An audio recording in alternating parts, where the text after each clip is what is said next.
Okay, how to check if you have banding. So one of the easiest ways is to make a curves layer and just start making one big squiggle line.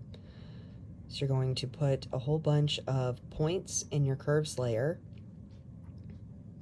And as you do this, you're going to be able to see random stripes, especially when you have landscapes that have a lot of sky, or if you've done a lot of extra work, a lot of digital art or anything, you want to make sure that you see this. So this is banding. When you come in here, you can see all of the lines that are popping up. For competition, they will be looking to see if you have banding in your image. So now how do you fix it? So I'll show you a couple different ways.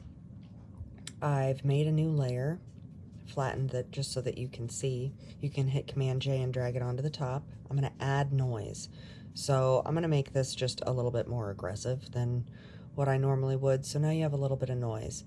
When I turn on the curves layer, you can see that, like, whoa, okay, we went crazy with noise. But you can drop the level of noise down in opacity and just take it to the area where the banding is not going to be as visible. Now, you can see that the banding has disappeared, but it still might be a little bit too grainy for you. If you don't have topaz to where you can take off the grain and you just kind of want to do it in a certain spot, if you only have one area where it's really going to affect you, I can show you another way to do it if you don't want grain all over your image. So I've just hit Command J. I'm going to go into blur, and we're going to make it on that noise layer. Okay, so I'm going to make it just a little bit blurred. Now you can still see that there's a little bit of banding, but it might cover it enough so that it's not as noticeable. So you can go in here. I do a soft brown and I'm at 30% opacity. Now this is just a rough example, so you can paint over it in the sky wherever you have your banding and just kind of hit that nice and easy. I would double check that you're not getting the grain or the noise that you're adding onto areas that you don't want it. Now I have a really big soft brush, so it's obviously going to get on the rest of this image.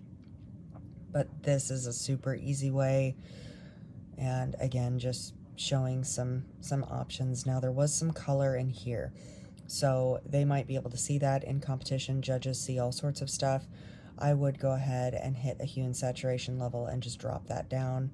You can put on a layer mask and just paint into that area, but just to make sure that it's all covered, I would drop that down so that you don't have that issue going on in there. Looking at curves, you have a little bit of banding, so you can make that, you know, pop it up into where it's not as visible, but this is going to be a little bit easier. Now in doing that curves layer, I did see an issue with the key line, so I'll do another video on the key line. I hope you got something out of it. Thanks.